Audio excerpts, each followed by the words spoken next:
നമ്മളുടെ ക്ലാസ്സിലേക്ക് ഏവർക്കും സ്വാഗതം. ഇന്ന് ഡിസ്കസ് ചെയ്യുന്നത് ജോഗ്രഫിയാണ്. ജോഗ്രഫിയിൽ നമുക്ക് ഇന്ന് കുറച്ച് ടോപ്പിക്കുകൾ കവർ ചെയ്യാനുണ്ട്.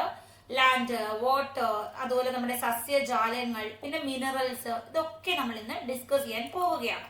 അപ്പൊ എല്ലാവരും നല്ല രീതിയിൽ ശ്രദ്ധിച്ചിരിക്കുക. ആദ്യം തന്നെ നമുക്ക് എന്താണ് ലാൻഡുമായി ബന്ധപ്പെട്ട് പഠിക്കേണ്ടത് എന്ന് നോക്കാം. നിങ്ങൾ ചുറ്റും നോക്കുമ്പോൾ പലതരത്തിലുള്ള ഭൂമി നിങ്ങൾക്ക് കാണാൻ സാധിക്കും. ഏതൊക്കെ തരത്തിലുള്ള ഭൂമിയാണ് നിങ്ങൾ കാണുന്നത്?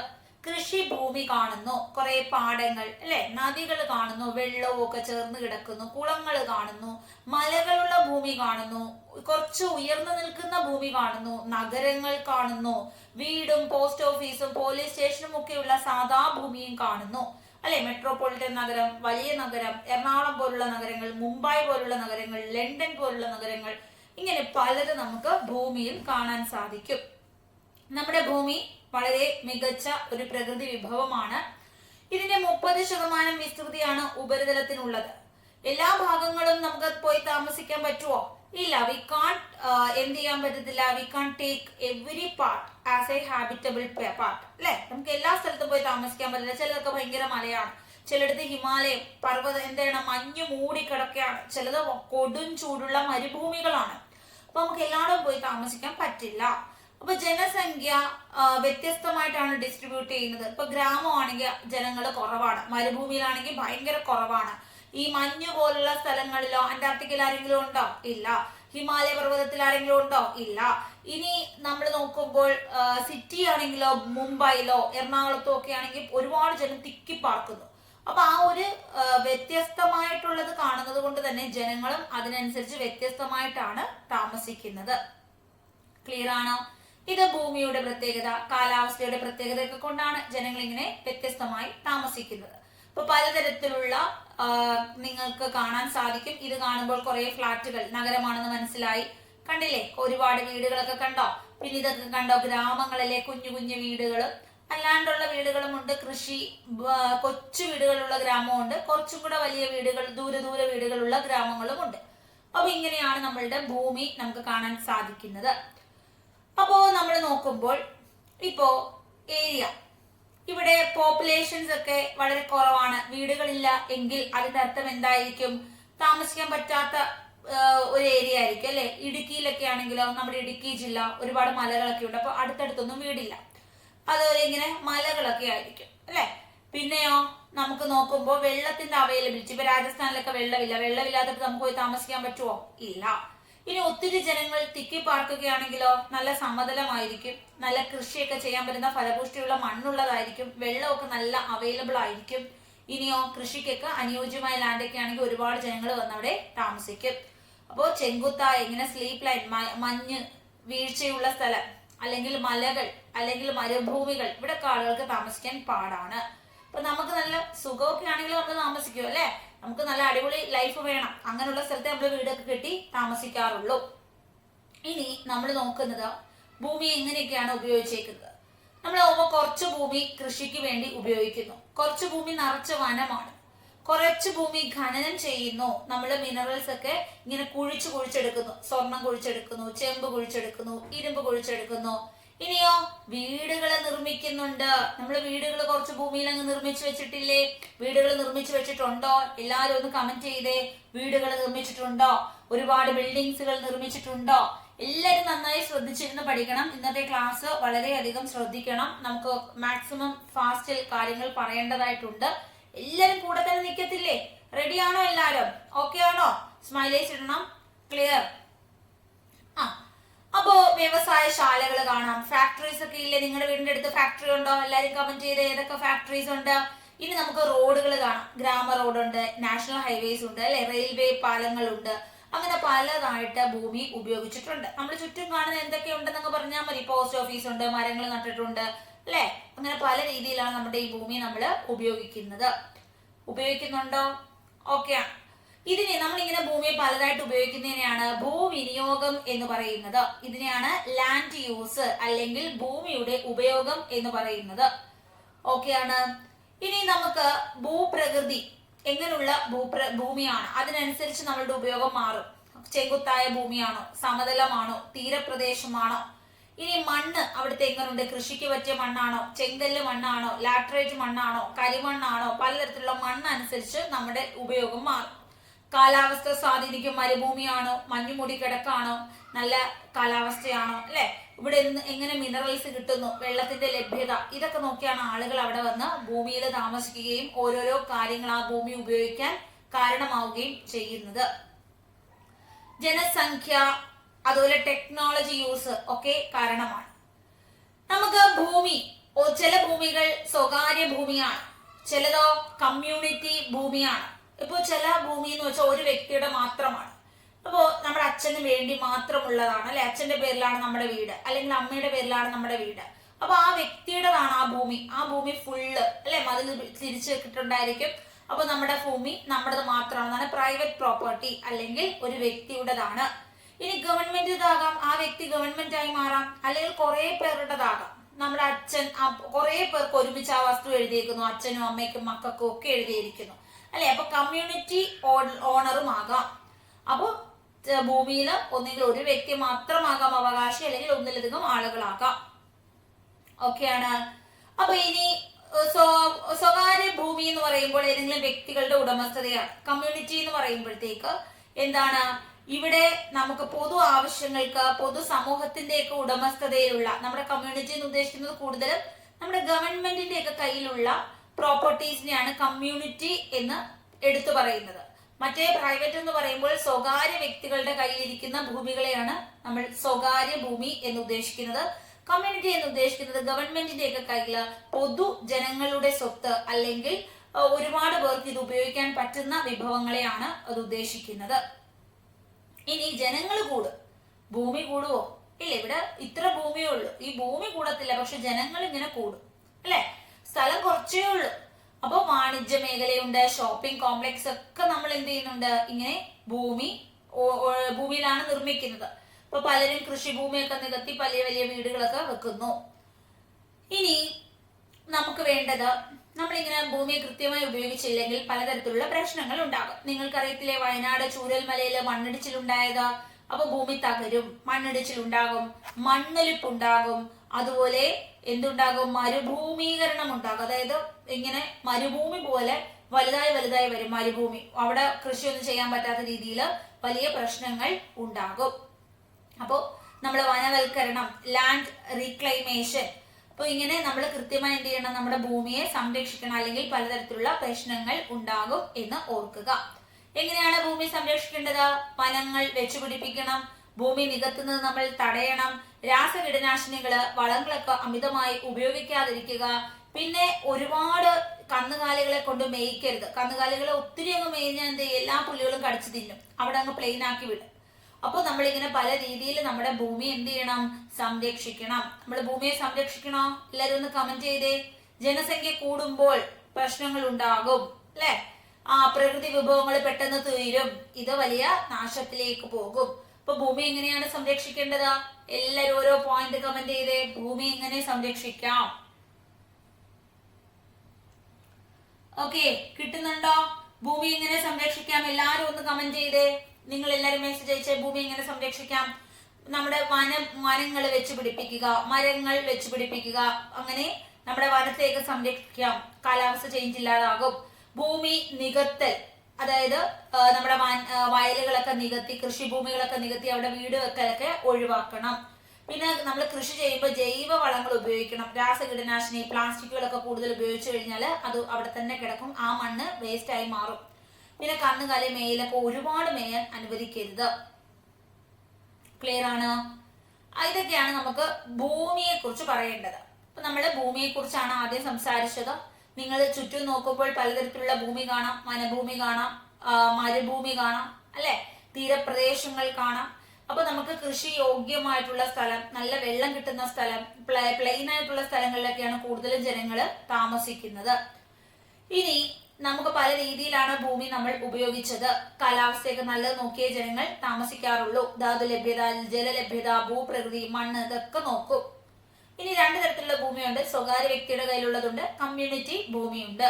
ഇനി ഭൂമി എങ്ങനെ സംരക്ഷിക്കണം എന്ന് നമ്മൾ മനസ്സിലാക്കി. ഇനി നമ്മൾ അടുത്ത ഒരു ടോപ്പിക്കാണ് മണ്ണ്. നമ്മുടെ ഭൂമിയിൽ നമ്മൾ നോക്കുമ്പോൾ മണ്ണ് കാണാം. നിങ്ങൾ കടലിൽ പോകുമ്പോൾ ഏത് കളറിലെ മണ്ണാ കാണുന്നത്? വെള്ള കളറിലെ മണ്ണല്ലേ. ഇനി നമ്മുടെ ചില സ്ഥലങ്ങളിൽ കറുത്ത മണ്ണ് കാണാം, ചിലപ്പോൾ നമുക്ക് ചെങ്കല്ല് പോലത്തെ മണ്ണ് കാണാം, ചിലപ്പോൾ ചുമപ്പ് കളറിലുള്ള മണ്ണ് കാണാം, അല്ലെ? പല നിറത്തിൽ. ചിലതാണെങ്കിലോ നമ്മള് ചെളിയുള്ള മണ്ണുകൾ കാണും, അല്ലെ? അപ്പോ പലതരത്തിലുള്ള മണ്ണുകൾ നമുക്ക് കാണാൻ സാധിക്കും. അപ്പൊ ഈ മണ്ണുണ്ടാകണമെങ്കിൽ 1500ഓളം വർഷം എടുക്കണം. എങ്കിൽ മാത്രമേ 1500-2000 വർഷങ്ങൾ കൊണ്ട് പാറ പൊടിഞ്ഞാണ് മണ്ണുണ്ടാകുന്നത്. ക്ലിയർ ആണ്? എല്ലാവർക്കും മനസ്സിലായോ? അപ്പൊ നമ്മുടെ ജൈവ വസ്തുക്കള്, ധാതുക്കള്, ഇങ്ങനെ പലതരത്തിലുള്ള പാറകള്, ഇതൊക്കെ പൊടിഞ്ഞാണ് നമ്മുടെ മണ്ണ് രൂപപ്പെടുന്നത്. ക്ലിയർ ആണ്? അപ്പോ കൃത്യമായി നമ്മൾ നോക്കുവാണെങ്കിൽ മണ്ണ് എന്ന് പറയുന്നത് എന്താണ്? സോയിൽ എന്ന് പറഞ്ഞാൽ എന്താണ്? ഇതൊരു തിൻ ലെയർ ആണ്. ഈ ലെയർ നമ്മുടെ എർത്തിന് ഏറ്റവും മുകളിൽ കാണുന്ന ടോപ്പ് മോസ്റ്റ് ലെയർ ആണ്. പലതരത്തിലുള്ള സോയിലുകൾ ഉണ്ട്, അല്ലെ? ഓർഗാനിക് മാറ്റർ, മിനറൽ, ഇതൊക്കെ കാരണമാണ് മണ്ണുകൾ ഉണ്ടാകുന്നത്. അപ്പോ മണ്ണ് ഉണ്ടാകണമെങ്കിൽ വർഷങ്ങൾ വേണം. ഒരു 2000 വർഷമൊക്കെ എടുത്താണ് പാറ പൊടിഞ്ഞാണ് എന്ത് ചെയ്യുന്നത്? മണ്ണ് രൂപപ്പെടുന്നത്. ഇനി നമ്മൾ മണ്ണിടിച്ചിൽ കേട്ടിട്ടുണ്ട്. ഇത് കണ്ടോ? ഇത് ലാൻഡ് സ്ലൈഡ് ആണ്. മണ്ണിടിച്ചിലുണ്ട്. എന്താണ് മണ്ണിടിച്ചില്? പാറയും അവശിഷ്ടങ്ങളും ഒക്കെ എന്ത് ചെയ്യും? ശക്തമായിട്ട് വളരെ ഫാസ്റ്റ് ആയിട്ട് വന്നങ്ങ് വീഴുന്നു. അപ്പൊ ഭൂകമ്പം ഉണ്ടാകാം, വെള്ളപ്പൊക്കം ഉണ്ടാകാം, അഗ്നിപർവ്വത സ്ഫോടനങ്ങളൊക്കെ സംഭവിക്കുക ഇതോടൊപ്പം. അപ്പോ മഴയും, ശക്തമായ മഴ എന്തുണ്ടാകും? മണ്ണിടിച്ചിലിന് കാരണമാകും. ഭൂകമ്പം, എർത്ത് ക്വേക്ക് ഉണ്ടാകാം, ഫ്ലഡ്, വെള്ളപ്പൊക്കം ഉണ്ടാകാം, അല്ലെ? പിന്നെന്താണ്? എർത്ത് ക്വേക്ക്, ഫ്ലഡ്, വോൾക്കാനോസ്, അഗ്നിപർവ്വത സ്ഫോടനങ്ങൾ ഉണ്ടാകാം. ഇതൊക്കെയാണ് നമ്മുടെ മണ്ണിടിച്ചിൽ അല്ലെങ്കിൽ ലാൻഡ് സ്ലൈഡിന് കാരണമാകുന്നത്. ഇനി ശക്തമായ മഴയും എന്താണ്? മണ്ണിടിച്ചിലിന് കാരണമാണ്. ഇപ്പൊ മണ്ണിടിച്ചിലുണ്ടായ നമ്മുടെ വീടുകളെല്ലാം പൊടിഞ്ഞു വാരും, അല്ലെ? പൊടിഞ്ഞു പോകും. നമ്മുടെ ഭൂമി, നമ്മളീ കെട്ടിയ വലിയ വലിയ ബിൽഡിങ്സ് എല്ലാം പൊടിഞ്ഞു പോകും. അപ്പോ ഇതിനെ നമ്മൾ എങ്ങനെയാണ് ഒഴിവാക്കുന്നത്? ഈ മണ്ണിടിച്ചിലൊക്കെ നമുക്ക് എങ്ങനെ തടയാം? മിറ്റിഗേഷൻ മെക്കാനിസം എന്താണ്? മിറ്റിഗേഷൻ എന്ന് പറയുമ്പോൾ ഇത് എങ്ങനെ തടയാം എന്നുള്ളതാണ്. ഇത് തടയുന്നതിന് വേണ്ടിയിട്ട് നമ്മൾ എന്ത് ചെയ്യണം? നമ്മൾ ഒരു സ്ഥലം നോക്കണം. ഈ സ്ഥലത്ത് നമുക്ക് എത്ര കപ്പാസിറ്റി ബിൽഡിംഗ് വെക്കാനുള്ള കഴിവുണ്ട് അത്രയും നമ്മൾ വെക്കാവുള്ളൂ. നമ്മൾ പഞ്ചായത്തിലൊക്കെ പോയി ലൈസൻസ് വാങ്ങിക്കും. അപ്പൊ നമ്മൾ പറയും ഇത് 3 നിലയെ പാടുള്ളൂ, ഇവിടെ 2 നിലയെ പാടുള്ളൂ, ഇതൊക്കെ പറയും. എറണാകുളത്തൊക്കെ നിങ്ങൾ കേട്ടിട്ടുണ്ടോ? മരട് ഒരു ഫ്ലാറ്റ് അങ്ങ് പൊടിച്ച് ഗവൺമെന്റ് ആയിട്ട് നശിപ്പിച്ചു കളഞ്ഞു. നമ്മുടെ ദിലീപിന്റെ സിനിമയിലൊക്കെ ഉണ്ട് നശിപ്പിക്കുന്നത്. അതെന്ന് വെച്ചാൽ തീരപ്രദേശങ്ങളിലൊന്നും വലിയ വലിയ ബിൽഡിംഗ് ഒന്നും പണിയാൻ അനുമതി കൊടുക്കില്ല. കാര്യം അത് വലിയ പ്രശ്നങ്ങളിലേക്ക് നയിക്കും. അപ്പൊ അങ്ങനെ അനധികൃതമായിട്ടൊക്കെ പണിഞ്ഞാൽ എന്ത് ചെയ്യും? ഗവൺമെന്റ് പറയും നിങ്ങൾ അങ്ങ് പൊടിച്ചു കളഞ്ഞു, എത്ര രൂപ പോയാലും കുഴപ്പമില്ല, ഇനി നിങ്ങൾ ഇവിടെ വെക്കണ്ടെന്നൊക്കെ പറയും. അപ്പൊ ചിലര് അങ്ങനെയാണ് ഇതൊക്കെ പൊടിച്ചു കളഞ്ഞത്. മരടിലെ ഫ്ലാറ്റിന്റെ പത്രത്തിൽ ആരെങ്കിലും വായിച്ചിട്ടുണ്ടോ? എല്ലാരും ഒന്ന് കമന്റ് ചെയ്തേ. ഇത്രയും കാര്യങ്ങൾ മനസ്സിലായോ? ഓക്കെ ആണോ? എല്ലാവർക്കും പിടി കിട്ടിയോ? ഓക്കെ ആണ്. അപ്പൊ മണ്ണിടിച്ചിൽ എങ്ങനെ കുറയ്ക്കാം? എല്ലാരും ഓരോ കാര്യങ്ങൾ പറഞ്ഞ് എങ്ങനെ നിങ്ങൾക്ക് മണ്ണിടിച്ചിൽ കുറയ്ക്കാൻ സാധിക്കും, എങ്ങനെ മാറ്റം പറ്റും? നമ്മൾ ഡെവലപ്മെന്റ് വരുത്തുമ്പോൾ പ്രകൃതിക്ക് അനുയോജ്യമായ രീതിയിൽ നടത്തുക, അല്ലാതെ പ്രകൃതിയെ നശിപ്പിച്ചുകൊണ്ട് ഡെവലപ്മെന്റ് നടത്താതിരിക്കുക. ക്ലിയർ ആണ്? അപ്പൊ മണ്ണിടിച്ചിലുള്ള പ്രദേശങ്ങൾ നോക്കി അപകട മാപ്പിംഗിൽ ഇതിനെ ഉൾപ്പെടുത്തണം. അപ്പൊ അത്തരം പ്രദേശങ്ങളിൽ ജനവാസ കേന്ദ്രങ്ങൾ ഭയങ്കരമായിട്ട് ജനം തിങ്ങിപ്പാർക്കുന്ന നമുക്ക് ഒഴിവാക്കാം. ഇനി മണ്ണിടിഞ്ഞു പോകുന്നത് തടയാൻ ഭിത്തികളൊക്കെ നിർമ്മിക്കാം, വലിയ ഭിത്തികൾ നിർമ്മിക്കാം. ഉരുൾപൊട്ടൽ തടയണം. അതിന് സസ്യങ്ങൾ, വലിയ സസ്യങ്ങളൊക്കെ ഉണ്ടെങ്കിൽ അതിന്റെ വേരിലൊക്കെ തങ്ങി നിന്നോളും. അപ്പൊ വലിയ സസ്യങ്ങളൊക്കെ നടുക. ഇനി മഴവെള്ളം, അതിന്റെ ഒഴുക്ക്, അല്ലെ? അപ്പൊ അതിനു വേണ്ടി കൃത്യമായി മഴവെള്ളം ഒഴുകി പോകാനുള്ള ഡ്രെയിനേജ് സിസ്റ്റം, നമ്മുടെ ഓടകളൊക്കെ ഇല്ലയോ, മഴവെള്ളം കൃത്യമായി ഒഴുകി പോകാൻ ഒരു ഡ്രെയിനേജ് സിസ്റ്റം ഒക്കെ നിർമ്മിക്കുക. ക്ലിയർ ആണ്? അപ്പൊ ഡ്രെയിനേജ് സിസ്റ്റം ഉണ്ടാക്കുക, മരങ്ങളൊക്കെ വെച്ച് പിടിപ്പിക്കുക. പിന്നെയോ മണ്ണ് സംരക്ഷിക്കാൻ ഒരു ഭിത്തി, വലിയ ഭിത്തിയൊക്കെ നിർമ്മിക്കുക. നിങ്ങൾ കടലിലൊക്കെ പോകുമ്പോൾ വലിയ പാറകൾ, കടലിന്റെ തീരത്ത് ഭയങ്കര പാറകൾ വെച്ചേക്കുന്ന കാണാം. അത് സുനാമി ഒക്കെ വരുമ്പോൾ കുറെയൊക്കെ ശക്തമായ തിരകൾ ഈ പാറയിൽ തട്ടി അവിടെ നിൽക്കാൻ വേണ്ടിയിട്ടാണ്. അപ്പൊ അതിനു വേണ്ടിയിട്ടാണ് കടൽ ഭിത്തികൾ പണിയുന്നത്. അപ്പൊ മണ്ണിടിച്ചിൽ ഉണ്ടാകാൻ സാധ്യതയുള്ള പ്രദേശങ്ങൾ നമ്മൾ ഐഡന്റിഫൈ ചെയ്ത് അവിടുത്തെ ജനവാസം കുറയ്ക്കണം. പിന്നീട് മണ്ണ് എങ്ങനെയൊക്കെയാണ്? കാലാവസ്ഥ കാരണം, ഭൂപ്രകൃതി, ഇതൊക്കെ വെച്ചിട്ടാണ് മണ്ണ് രൂപപ്പെടുന്നത്. ഇതാണ് ഈ ഒരു നമ്മൾ പറഞ്ഞില്ലേ മണ്ണിടിച്ചിലിനൊരു ഭിത്തി പണിയണം എന്ന്. റിട്ടൻഷൻ വാൾ എന്നാണ് ഇംഗ്ലീഷിൽ പറയുന്നത്. റിട്ടൻഷൻ വാൾ, ഇത് കണ്ടോ വലിയ ഭിത്തി, ഇതാണ് റിട്ടൻഷൻ വാൾ. നമ്മളൊരു മണ്ണ് നോക്കുകയാണെങ്കിൽ ഏറ്റവും പുറത്താണ് നമുക്ക് ചെടികളൊക്കെ വളർന്നു നിൽക്കുന്നത് കാണാൻ പറ്റുന്നത് അല്ലെ. തൊട്ട് താഴെയോ ഒരു സോയില് ഉണ്ട്. ഇത് മണ്ണ് ക്ലേ ഒക്കെ ചേർന്ന ഒരു സോയിലാണ്. അതിന് തൊട്ട് താഴെയാണെങ്കിലോ പാറകളായിരിക്കും. ഏറ്റവും താഴെയായിരിക്കും ഇതിന്റെ പേരന്റ് റോക്ക്. ഒരു റോക്കിൽ നിന്ന് കുറച്ച് പൊടിഞ്ഞ് അത് വീണ്ടും പൊടിഞ്ഞ് അങ്ങനെയാണ് നമ്മൾ ഈ കാണുന്ന മണ്ണുണ്ടാകുന്നത്. അപ്പൊ ഏറ്റവും താഴെയായിരിക്കും ഇതിന്റെ യഥാർത്ഥ പാറയുള്ളത്. തൊട്ടു മുമ്പ് കുറച്ചും കൂടെ ഇങ്ങനെ പൊടിഞ്ഞ ഒരു പാറകൾ നമുക്ക് കാണാൻ പറ്റും. അതിന് മുകളിൽ ക്ലേ ഒക്കെ പോലുള്ള മണ്ണ് കാണാൻ പറ്റും. ഏറ്റവും മുകളിലാണ് നമ്മൾ ഈ വെജിറ്റേഷൻ, ചെടികളൊക്കെ വളർന്നു നിൽക്കുന്നത് കാണുന്നത്. ഇതാണ് മണ്ണിന്റെ ഒരു ഘടന. ഇനി മണ്ണ് എങ്ങനെ രൂപപ്പെടും എന്ന് ചോദിച്ചാൽ പലതരത്തിലുള്ള ക്ലൈമറ്റുകൾ കാരണം ഭൂപ്രകൃതി അനുസരിച്ച് ഓർഗാനിക് മെറ്റീരിയലൊക്കെ വെച്ചിട്ടാണ് രൂപപ്പെടുന്നത്. ടെമ്പറേച്ചർ ഒക്കെ കയറി വെള്ളമൊക്കെ ചേർന്ന് ഈ പാറയങ്ങ് പൊടിയുകയാണ്. ക്ലൈമറ്റ് കാരണം കുറെ വർഷങ്ങൾ എടുത്തുകൊണ്ട് അല്ലെ പലതരത്തിലുള്ള ജീവികൾ വന്ന് ഈ പാറകളൊക്കെ ഇങ്ങനെ കുഴിക്കും. അവർക്ക് വീടൊക്കെ വെക്കാൻ വേണ്ടി തുരങ്കമൊക്കെ ഉണ്ടാക്കി അങ്ങനെ പാറകൾ പൊടിക്കും. അങ്ങനെ പല രീതിയിലാണ് ഈ പാറകൾ പൊടിക്കുന്നത്. ക്ലിയർ ആണ്? ഓക്കെ. അപ്പൊ മണ്ണൊലിപ്പ് നമുക്ക് തടയണം. മണ്ണ് ഇങ്ങനെ ഒലിച്ച് നഷ്ടപ്പെട്ടു പോകും. അതിനുവേണ്ടി നമ്മൾ വീട്ടിൽ എന്ത് ചെയ്യും? മതിലുകളൊക്കെ കെട്ടും. മണ്ണ് അയലത്തെ പറമ്പിലോട്ടൊക്കെ ഒലിച്ച് മഴവെള്ളം ഒലിച്ച് പോകാതിരിക്കാൻ. വന നശീകരണം തടയുക, മേൽ അവസാനിപ്പിക്കുക, കീടനാശിനികളുടെ ഉപയോഗം അല്ലെ ഇതൊക്കെ കുറയ്ക്കുക. ഇങ്ങനെ നമുക്ക് പ്ലാസ്റ്റിക് ഒക്കെ കുറച്ച് മണ്ണിനെ നമ്മുടെ സംരക്ഷിക്കാൻ പറ്റും. മണ്ണ് സംരക്ഷിക്കാൻ പലതരത്തിലുള്ള മാർഗങ്ങളുണ്ട്. അതിന് ഒരു എക്സാമ്പിൾ ആണ് നമ്മുടെ മണ്ണിലെ ഈർപ്പം നിലനിർത്താൻ വേണ്ടിയിട്ട് ചെടികളൊക്കെ വെച്ച് പിടിപ്പിക്കൽ, അല്ലെങ്കിൽ സസ്യങ്ങൾക്കിടയിൽ വൈക്കോല് പോലുള്ള ഒരു പാളി. നിങ്ങൾ കമുകിലൊക്കെ വൈക്കോൽ ഇങ്ങനെ ഇടുന്ന കണ്ടിട്ടുണ്ടോ? അങ്ങനെയൊക്കെ ചെടികളിലൊക്കെ വൈക്കോലൊക്കെ വെച്ച് നമ്മുടെ മണ്ണിനെ അവിടെ സംരക്ഷിക്കാൻ പറ്റും. പിന്നെ ഒരെണ്ണമാണ് കല്ലുകള് പുല്ലുകളൊക്കെ വെച്ചിട്ട് സംരക്ഷിക്കുന്നത്. പാറക്കെട്ടുണ്ടെങ്കിലും നമ്മുടെ ആ ഒഴുക്കൊക്കെ കുറയ്ക്കാൻ പറ്റും, പാറക്കെട്ടുകളൊക്കെ ഉണ്ടെങ്കിൽ. ഇനി ഇത് കണ്ട കോണ്ടൂർ പ്ലഫിംഗ്. പലതരത്തിലുള്ള കൃഷികളാണ് നിങ്ങൾ ഇവിടെ കാണുന്നത്. ടെറസ് ഫാമിംഗ്, തട്ടുതട്ടായിട്ടുള്ള കൃഷി, തേയിലത്തോട്ടങ്ങൾ, കാപ്പിത്തോട്ടങ്ങളിലൊക്കെയാണ് ഇത് കാണാൻ പറ്റുന്നത്. ക്ലിയർ ആണ്? അപ്പൊ ഇടവിള കൃഷി ചെയ്യാം. അപ്പൊ മണ്ണിന്റെ ഫലപുഷ്ടി കൂടും. പിന്നെ നിങ്ങൾ ഈ കണ്ട കോണ്ടൂർ പ്ലഫിംഗിലെ കുന്നിൻ ചെരുവുകളില് വെള്ളം ഒഴുകിപ്പോകുന്നത് തടയുന്നതിന് വേണ്ടിയിട്ടാണ്. ഇത് കണ്ട കുന്നിൻ ചെരുവുകളില് വെള്ളം ഒഴുകിപ്പോകുന്നത് തടയുന്നതിന് വേണ്ടിയിട്ടാണ് ഇങ്ങനെയുള്ള പ്ലഫിങ് വരുന്നത്. പിന്നെ ഷെൽട്ടർ ബെൽറ്റ്. ഷെൽട്ടർ ബെൽറ്റ് എന്ന് വെച്ചാല് മണ്ണിന്റെ സംരക്ഷണം ഉണ്ടാകുന്നതിന് വേണ്ടിയിട്ടാണ്. ഇങ്ങനെ നിരനിരയായിട്ട് മണ്ണ് ചെടികൾ നടുന്നു. നിരനിരയായിട്ട് മണ്ണ് സംരക്ഷിക്കപ്പെടാനാണ് ഷെൽട്ടർ ബെൽറ്റ്. പിന്നെ നമ്മൾ കണ്ടതാണ് ടെറസിലെ കൃഷി. കൂത്തനെ ചെരുവുകളിൽ നമ്മൾ എന്ത് ചെയ്യും? ടെറസുകൾ, അതായത് ഇങ്ങനെ തട്ട് കൃഷി, സ്റ്റെപ്പ് ബൈ സ്റ്റെപ്പ് കൃഷി നടത്തുന്നു. ഇങ്ങനെ പല രീതിയിൽ ചെയ്തുകൊണ്ട് നിങ്ങൾക്ക് മണ്ണിനെ സംരക്ഷിക്കാം. ഇത്രയും ക്ലിയർ ആണോ? എല്ലാരും ഒന്ന് കമന്റ് ചെയ്തേ. സ്മൈലീസ് അയച്ച ഇത്രയും കാര്യങ്ങൾ മനസ്സിലായെങ്കിൽ ഇംഗ്ലീഷ് മീഡിയത്തിന്റെ ഇംഗ്ലീഷ് നോട്ട്സും അതിന്റെ ഇംഗ്ലീഷ് വേർഡ്സുകൾ കൃത്യമായി പറയുന്നുണ്ട്. ഏത് ലാംഗ്വേജിലും പഠിപ്പിക്കാൻ പ്രശ്നമില്ല. പലരും മലയാളത്തിൽ പഠിപ്പിക്കണമെന്ന് പറയുന്നതുകൊണ്ടാണ് മലയാളത്തിൽ പറയുന്നത്. ഡിഫോറസ്റ്റേഷൻ, ഓവർ ഗ്രേസിംഗ്, ഒരുപാട് മേയരുത്. പിന്നെയോ നമ്മുടെ കെമിക്കൽ പെസ്റ്റിസൈഡ്സ്, രാസവസ്തുക്കൾ ഉപയോഗിക്കരുത്. പിന്നെ മഴവെള്ളം അല്ലെ, മഴവെള്ളം ശക്തമായിട്ട് ഇങ്ങനെ വന്ന് പോവുകയാണെങ്കിൽ വെള്ളം എന്ത് ചെയ്യും? നമ്മുടെ സോയില് നഷ്ടപ്പെടും, മണ്ണ് എന്ത് ചെയ്യും? ഒലിച്ചു പോകും. ഇനി നമുക്ക് ഫ്ലഡ് ഒക്കെ വന്നാലും എന്ത് ചെയ്യും? മണ്ണൊലിപ്പ് ഉണ്ടാകും. അപ്പൊ അതിനെ തടയാൻ വേണ്ടി വലിയ പാറകളൊക്കെ ഇങ്ങനെ നമ്മൾ വെക്കുക, വലിയ മരങ്ങൾ വെച്ച് പിടിപ്പിക്കുക. ഇതൊക്കെ ചെയ്താൽ നമുക്ക് എന്ത് ചെയ്യും? ഒരു പരിധി വരെ നമ്മുടെ മണ്ണിനെ സംരക്ഷിക്കാൻ സാധിക്കും. ഇത്രയും ക്ലിയർ ആണോ? ക്ലിയർ ആയവരെല്ലാം സ്മൈലീസ് ഇടുക.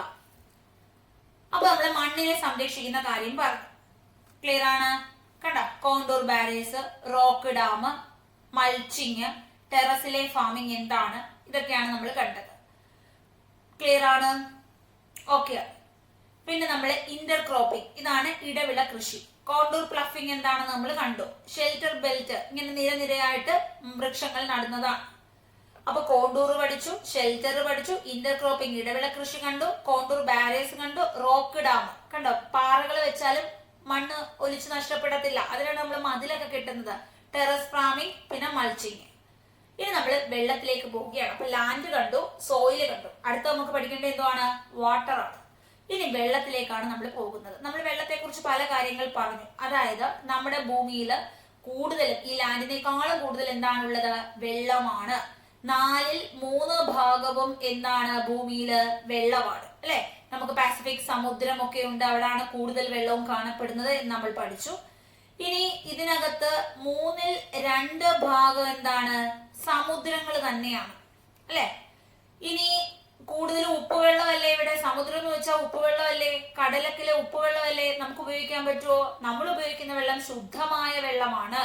അപ്പൊ നമുക്ക് വെറും 1% മാത്രമാണ് ശുദ്ധജലം ഉള്ളത്. ശുദ്ധജലം 1% മാത്രമേ ഉള്ളൂ. ഓക്കെയാണ്. അതായത് നമുക്ക് ഉപയോഗിക്കാൻ പറ്റുന്നത് ഇത്രയേ ഉള്ളൂ. അല്ലാതെ നമുക്കൊരു 2.7% ശുദ്ധജലം ഉണ്ട്. പക്ഷെ അത് 70% എവിടെയാണ്? അന്റാർട്ടിക്കയിലും ഗ്രീൻലാൻഡിലും ഒക്കെയാണ്. അവിടെ ഇങ്ങനെ മഞ്ഞുറഞ്ഞു കിടക്കുകയാണ്. മഞ്ഞ് ഉരുകി വന്നാൽ നല്ല ശുദ്ധവെള്ളം കിട്ടും. പക്ഷെ മഞ്ഞ് ഇങ്ങനെ ഉരുകി കിടക്കാണ്. അതുകൊണ്ട് നമുക്ക് ഉപയോഗിക്കാൻ പറ്റുന്നത് വെറും 1% വെള്ളമാണ്. അതായത് ഈ 100% ഉള്ളതിൽ വെറും 1% മനുഷ്യന്, ഈ ലോകത്തുള്ള മുഴുവൻ മനുഷ്യനും, എല്ലാ മനുഷ്യരും, അമേരിക്കയിലെ, ഇന്ത്യയിലെ, ബ്രിട്ടനിലെ, ഓസ്ട്രേലിയ, എല്ലാ ലോകത്തുള്ള മുഴുവൻ മനുഷ്യനും കൂടെ ഉപയോഗിക്കാൻ പറ്റുന്ന ശുദ്ധജലം വെറും 1% മാത്രമാണ്. ബാക്കി കുറച്ച് ശുദ്ധജലം മഞ്ഞായിട്ട് കിടക്കുന്നു. ബാക്കിയുള്ളതെല്ലാം ഉപ്പ് വെള്ളമാണ്. ക്ലിയർ ആണ്? അപ്പൊ വെള്ളം അത്രയ്ക്ക് അമൂല്യമാണ്. ഒരു നിധി പോലെ നമ്മൾ സംരക്ഷിക്കേണ്ട സാധനമാണ് ഈ വെള്ളം, അല്ലെ? വെറും 1% വെള്ളമാണ് നമ്മൾ ഈ ലോകം മുഴുവനുള്ള ജനങ്ങൾ ഉപയോഗിക്കുന്നത്. നമുക്ക് വെള്ളത്തെ കൂട്ടാനും പറ്റത്തില്ല, കുറയ്ക്കാനും പറ്റത്തില്ല. ആകെ ആ ഒരു അളവ് സ്ഥിരമായിട്ട് ഇങ്ങനെ പോകുന്നുണ്ട്. അപ്പോ നമുക്ക് ബാഷ്പീകരണം നടക്കും, മഴ പെയ്ത് താഴോട്ട് വരും, ഇങ്ങനെ ഒഴുകി പോകുന്നുണ്ട്. ഇങ്ങനെ നമുക്ക് പല രീതിയിൽ വെള്ളത്തെ കാണാൻ പറ്റും. ഇപ്പൊ വാട്ടർ സൈക്കിൾ നമുക്കറിയാം. വെള്ളത്തെ നമുക്ക് എന്ത് ചെയ്യാൻ പറ്റത്തില്ല? നമുക്ക് ഒരിക്കലും ഇതിനെ സൃഷ്ടിച്ചെടുക്കാനോ അല്ലെങ്കിൽ ഇതിനെ തീർക്കാനോ പറ്റുന്നില്ല. ഇത് ബാഷ്പീകരണമൊക്കെ നടന്ന് ഇങ്ങനെ തന്നെ വരുന്നു. നമുക്ക് കിട്ടുന്ന ഫ്രഷ് വാട്ടർ എന്ന് പറയുന്നത് എന്താണ്? യൂസ്ഫുൾ. നമ്മുടെ ഉപഭോഗത്തിന്, കൺസപ്ഷൻ എത്ര കിട്ടുന്നോള്? 1% കിട്ടുന്നോള്. ഇതാണ് വാട്ടർ സ്പ്രിംഗ്ലർ. കണ്ടോ? കൃഷി ഭൂമിയിലൊക്കെ പോകുമ്പോൾ കാണാം തന്നെ ഇങ്ങനെ വെള്ളം ഒഴുകുന്നത്. അപ്പോ ലോകത്തിന്റെ പല സ്ഥലത്തും വെള്ളം കിട്ടാത്തതുണ്ട്. ഇപ്പൊ ഗൾഫിലൊക്കെ പോകെങ്കിൽ വെള്ളമില്ല, രാജസ്ഥാനിൽ പോകെങ്കിൽ വെള്ളമില്ല, പലയിടത്തും വെള്ളമില്ല, അല്ലെ? അപ്പോ ജലക്ഷാമം ഭയങ്കര പ്രശ്നമാണ്. അപ്പോ ഓരോരുത്തർക്കും പല രീതിയിലാണ് മഴ. ചിലർക്ക് നല്ല മഴയുള്ള സ്ഥലമാണ്, ചിലർക്ക് മഴയില്ല. ഇന്ത്യയിൽ ഏറ്റവും കൂടുതൽ മഴ പെയ്യുന്ന പ്രദേശം ഒന്ന് കമന്റ് ചെയ്യാമോ? എത്ര പേർക്ക് അറിയാൻ നോക്കട്ടെ. ഇന്ത്യയിലെ ഏറ്റവും കൂടുതൽ മഴ പെയ്യുന്ന സ്ഥലം ഏതാണ്? എത്ര പേർക്ക് അറിയാം? ഇന്ത്യയിലെ ഏറ്റവും കൂടുതൽ മഴയുള്ള പ്രദേശം മേഘാലയ എന്ന സംസ്ഥാനത്താണ്. മൗസിൻഡ്രോം എന്ന പ്രദേശമാണ്. മേഘാലയ എന്ന സംസ്ഥാനത്താണ്.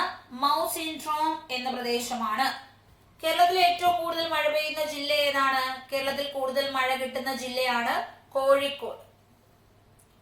ക്ലിയർ ആണ്? ഓക്കെ ആണ്. അപ്പൊ നമ്മുടെ ജലമൊക്കെ ഭയങ്കരമായിട്ട് മലിനീകരിക്കപ്പെടുന്നില്ലേ? പലരും വേസ്റ്റ് ഒക്കെ നമ്മുടെ പുഴകളിലോട്ടൊക്കെ ഒഴുക്കുന്നില്ലേ? അപ്പൊ പലരും എന്ത് ചെയ്യുന്നുണ്ട്? നമ്മുടെ വെള്ളത്തെ നശിപ്പിക്കുന്നുണ്ട്. വാട്ടർ സൈക്കിളിനെ കുറിച്ച് നമ്മൾ പറഞ്ഞു. നമ്മുടെ വെള്ളത്തെ പലരും എന്ത് ചെയ്യുന്നുണ്ട്? നശിപ്പിക്കുന്നുണ്ട് എന്ന് നമ്മൾ പറഞ്ഞു. അപ്പൊ നമ്മൾ ജലത്തെ സംരക്ഷിക്കണ്ടേ? വെള്ളം സംരക്ഷിക്കണ്ടേ? അപ്പൊ കൃത്യമായ കനാലുകളൊക്കെ നമ്മൾ ഉണ്ടാക്കണം. സ്പ്രിംഗ്ലർ കണ്ടില്ലായിരുന്നോ? സ്പ്രിംഗ്ലർ ഒക്കെ വെച്ചിട്ട് ജലനഷ്ടം നമുക്ക് ഒഴിവാക്കാൻ പറ്റും. പിന്നെ വരണ്ട പ്രദേശങ്ങളിലൊക്കെ എന്ത് ചെയ്യണം? തുള്ളി തുള്ളിയായിട്ട് വെള്ളം കൊടുക്കുക. ജലം വളരെ അമൂല്യമാണ്, അല്ലെ? വാട്ടർ ഷോർട്ടേജ് ആണെങ്കിൽ നമ്മൾ ആ ഒരു ആനുവൽ പെർസിപ്പിറ്റേഷൻ, മഴ കുറവുള്ള സ്ഥലങ്ങളിൽ വാട്ടർ ഷോർട്ടേജ് ആയിരിക്കും. അപ്പൊ നമ്മൾ വെള്ളം കൺസേർവ് ചെയ്യണം. അപ്പൊ ഡ്രൈ റീജിയനിലാണെങ്കിൽ നമ്മൾ തുള്ളി തുള്ളിയായി, അതായത് നമ്മൾ ഡ്രിപ്പ് ഇടാൻ പോകത്തില്ലേ ഹോസ്പിറ്റലില്? തുള്ളി തുള്ളിയായിട്ടല്ലേ ഡ്രിപ്പ് വന്ന് വീഴുന്നത്? അതുപോലെ ഡ്രിപ്പ് അല്ലെങ്കിൽ ട്രിക്കിൾ ഇറിഗേഷൻ ഒക്കെ നടത്തണം. തുള്ളി തുള്ളിയായി വെള്ളം കൊടുക്കുന്ന രീതി നമ്മൾ അവലംബിക്കണം എന്നാണ് പറഞ്ഞത്. അപ്പൊ വെള്ളം അമൂല്യമാണോ? വെള്ളം അമൂല്യമാണോ? എല്ലാരും ഒന്ന് കമന്റ് ചെയ്തേ. വെള്ളം അമൂല്യമാണോ അല്ലയോ? എല്ലാരും ഒന്ന് പറഞ്ഞേ. ഇംഗ്ലീഷ് എക്സ്പ്ലനേഷൻ പറയാലോ? ഓക്കെ ആണ്. അപ്പൊ നമ്മള് വാട്ടർ അവൈലബിലിറ്റിയുടെ പ്രോബ്ലംസ് ആണ് കണ്ടത്. നമ്മുടെ വെള്ളം ഷോർട്ടേജ്, നമുക്ക് ഫ്രഷ് വാട്ടർ വളരെ കുറവാണ്.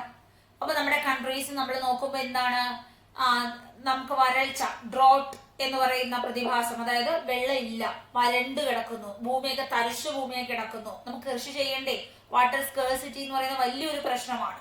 അപ്പൊ നമ്മൾ എന്ത് ചെയ്യണം? വാട്ടർ കൃത്യമായി നമ്മൾ എന്ത് ചെയ്യണം? സൂക്ഷിക്കണം. കൃത്യമായി മഴ പെയ്യാത്തത് കൊണ്ടാണ്, ആനുവൽ പെർസിപ്പിറ്റേഷൻ കുറവായത് കൊണ്ടാണ് സ്കേഴ്സിറ്റി ഓഫ് വാട്ടർ നമ്മൾ ഉണ്ടാകുന്നത്.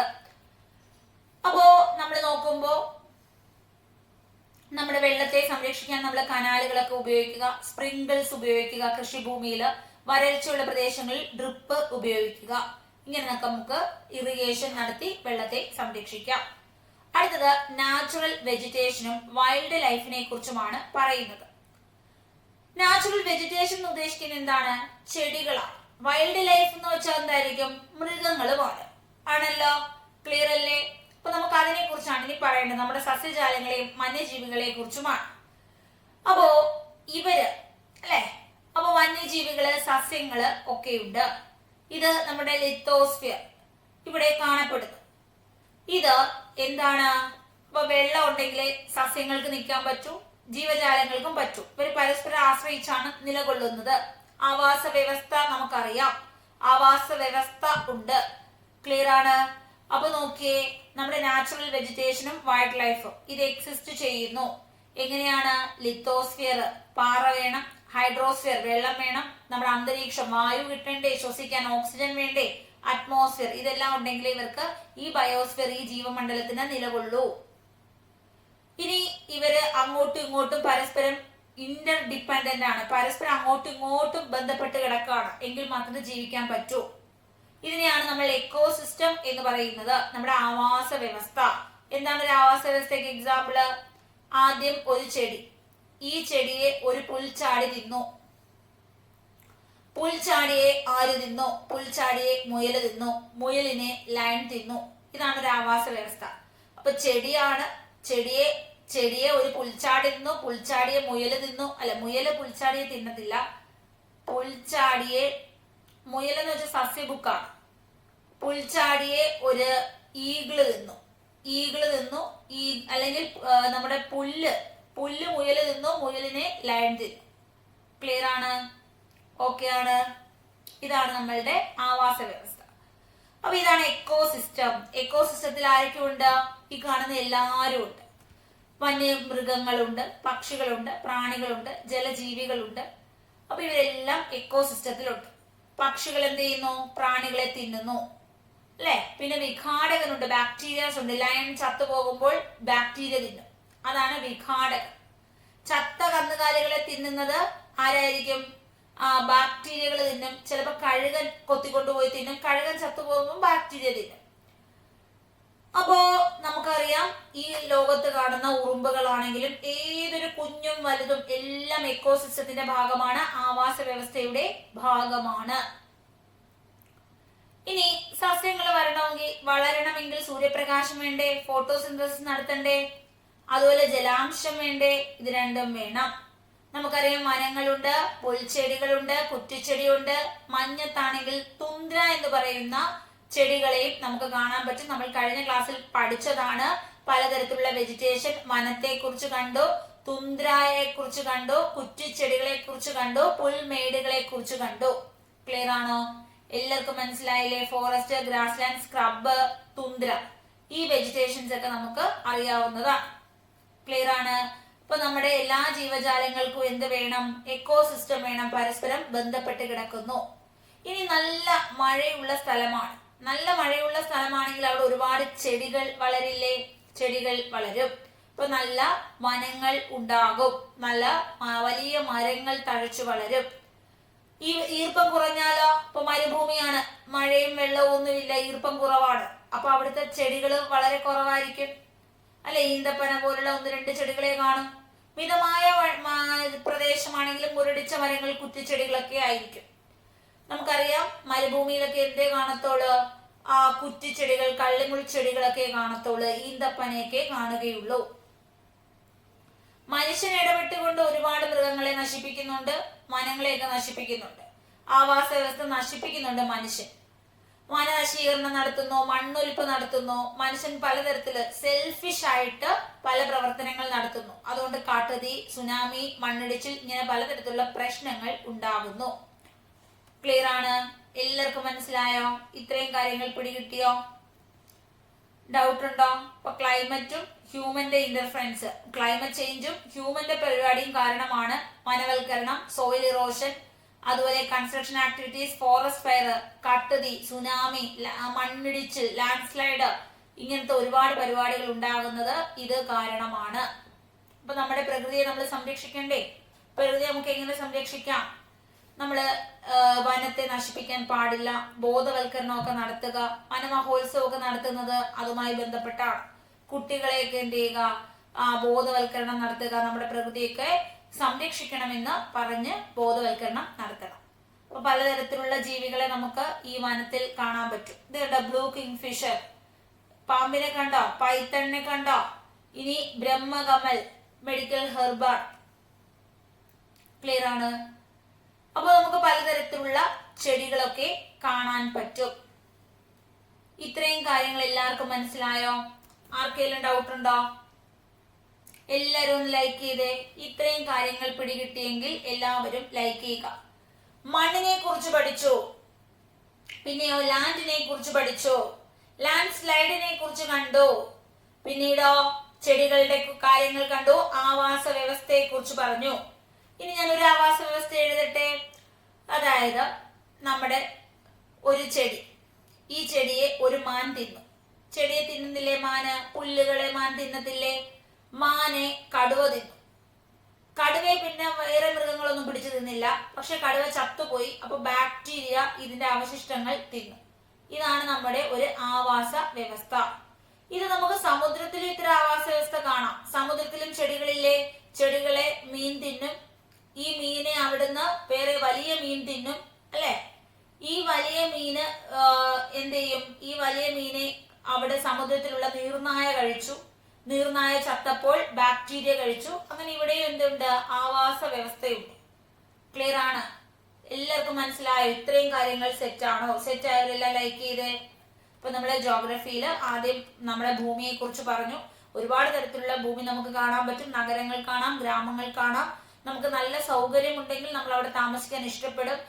സമതലമായിരിക്കണം, നന്നായിട്ട് കൃഷി ചെയ്യാൻ പറ്റണം, വൃത്തിയുള്ള സ്ഥലമായിരിക്കണം, നല്ല വായു കിട്ടണം, അല്ലെ? നമുക്ക് നല്ലൊരു സ്ഥലമാണ്, ജലലഭ്യതയൊക്കെ ഉണ്ടെങ്കിൽ നമ്മൾ അവിടെ താമസിക്കും. പലതരത്തിലുള്ള ഭൂമികൾ കാണാം. വനം കാണാം, മഞ്ഞുമലകൾ കാണാം, മലകൾ കാണാം, പിന്നെയോ മരുഭൂമികൾ കാണാം, ഖനനം ചെയ്യുന്ന പ്രദേശം കാണാം, പ്രൈവറ്റ് ഭൂമിയും കമ്മ്യൂണിറ്റി ഭൂമിയെ കുറിച്ചും കണ്ടു. എങ്ങനെയാണ് കൺസേർവ് ചെയ്യേണ്ടതെന്ന് പഠിച്ചു. സോയില് 2000 വർഷത്തോളം എടുത്താണ്. ലാൻഡ് സ്ലൈഡ് എന്താണ്, മിറ്റിഗേഷൻ മെക്കാനിസം എന്താണ് എന്നും പഠിച്ചു. പിന്നീട് ഉരുൾപൊട്ടലൊക്കെ എങ്ങനെ തടയാം, റിറ്റൻഷൻ വാളിനെ കുറിച്ച് കണ്ടു. മണ്ണ് എങ്ങനെയാണ്, അതിന്റെ ഫാക്ടേഴ്സ് എന്താണ് എന്ന് പഠിച്ചു. പലതരത്തിലുള്ള കൃഷി രീതികൾ നമ്മൾ കണ്ടു. ഇടവിള കൃഷി, കോണ്ടൂറ്, ഷെൽട്ടർ ബെൽറ്റുകൾ, ടെറസിലെ കൃഷി ഒക്കെ കണ്ടു. ഓക്കെ ആണോ? വെള്ളത്തിലേക്ക് വന്നു. വെള്ളം അമൂല്യമാണ്. നമുക്ക് ഒത്തിരി വെള്ളമുണ്ട്. നമ്മുടെ 4ൽ 3 ഭാഗവും വെള്ളമാണ്. പക്ഷെ നമുക്ക് വെറും 1% മാത്രമേ ശുദ്ധജലം ഉപയോഗിക്കാൻ പറ്റുന്നുള്ളൂ. ബാക്കി കുറച്ച് ശുദ്ധജലം ഉള്ളത് മഞ്ഞായിട്ടൊക്കെ ഇങ്ങനെ തറച്ചു കിടക്കുകയാണ്. ഹിമാലയത്തിലൊക്കെ തറച്ചു കിടക്കുന്നു.